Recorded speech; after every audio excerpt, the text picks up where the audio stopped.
How you doing? Good to see you again. Good. Long time no see some of you guys. Right? What 2003? It's favorite memories, obviously, just what that season was like. Magical. Well, I think it was 2003 was a very special season, especially for South Florida. I mean, we brought that area alive, and there was so much joy, and the fans were, so proud to think that stealing one of Trump's lines make South Florida proud again. But it was a lot of fun. Fans were tremendous.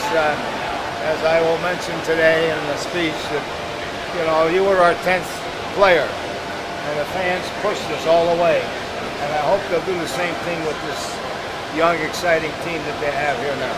Yeah. Do you see any parallels between? Yes, I do. I was saying that to somebody the other day. They kind of the way they're coming back, and almost at 500 now, and I hope they get there today. That reminds me a little bit of 2003 when we started off slow, and all of a sudden caught fire. What you obviously came in there in the middle of the season. What do you think the turning point though was? Was there a game or a moment? Yeah, I tell you, when I came in here, I guess we were 6. We ended up, we eventually was 10 games under 500. And we went on a road trip, some Montreal or somewhere, and had a bad streak. And we ended up in Cincinnati, which was another one of my famous stops before Florida. And we went in and swept the Reds. Brad Penny was supposed to pitch. He was warming up and he gets a blister and he can't pitch. And I throw in some relief pitcher. I forgot his name now. Phelps. I threw in Phelps to start the game. He threw, I think, a 1 or 2 hitter. And that kick started us. Oops, right into we started winning and had a lot of fun. Can you take us through back in 2003, the first time you laid eyes on Miguel Cabrera?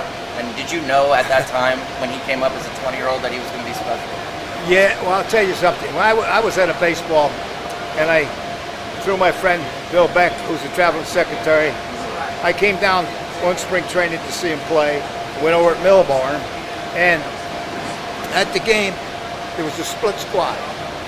One team was playing the Yankees, one player was playing there, and I watched the game, and I saw this guy playing third base. And man, what an athlete, was hitting, and my son, who's over there, was somewhere. Casey was the scouting director for the for the Cincinnati Reds. So I got on the phone after I saw this thing, and I called them, and I said, hey, if you ever get a chance to make a trade, get a hold of this guy. And my son says to me, Dad, I know all about him. I could have signed him, but they wouldn't give me the money. So that was my first spotting of Miguel. Do you still keep in touch with any of the coaches or players? Yeah, they once in a while, Beckett or Penny, and some of those guys will give me a holler, or I'll give them a holler, or we'll run into each other somewhere along the road. Can you talk about getting Conine in that 03 season, how big it was for you guys, obviously? Oh, yeah, certainly Conine. I see him, and I saw his son. When his son was at Duke, see, I used to go over and watch. I'm only about 20 miles from Duke, so I'd go over and watch the Duke team play, and so I saw Griffin play, and it was ironic that 2 years ago, maybe last year or year before, they retired my number at Omaha because I'd managed over there for you. And that night, who were we playing? We're playing a Jacksonville team of the Marlins, and I got to see Jeff's boy Griffin. When you came back in 2011, just saw also a young Stanton.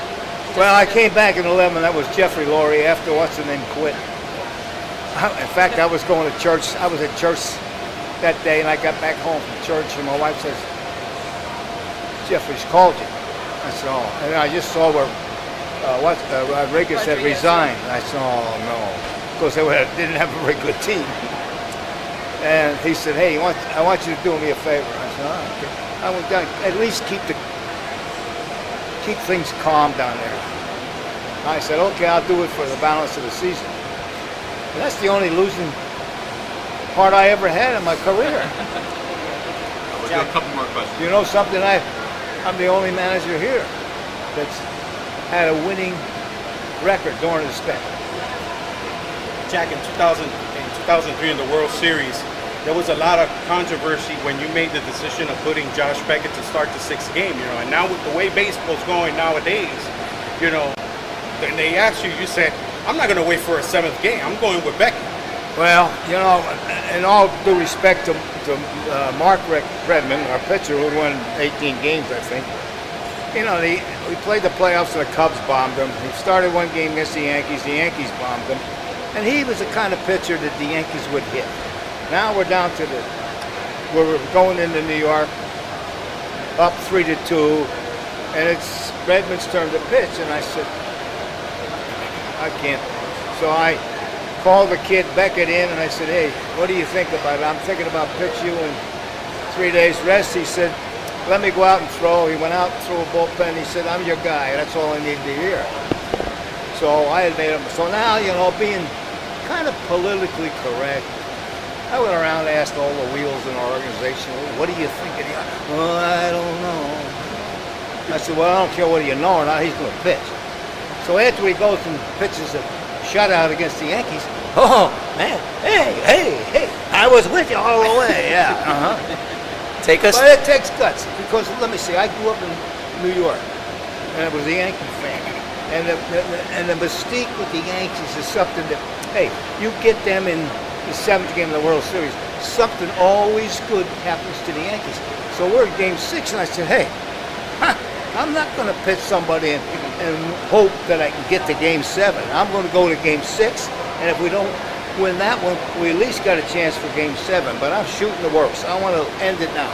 Take us through when Beckett tags Posada on that last step at. You're in baseball at that point, parts of 5 decades. What's the first thing that goes through your head when you finally see, oh my God, I just won the World Series?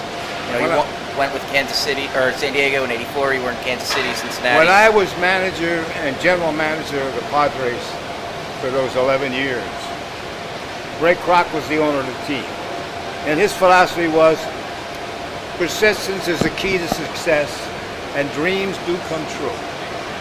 So when when Beckett tagged Posada, the only thing I could think of was look up to the heavens and say, Ray, Kroc, you are right. Dreams do come true.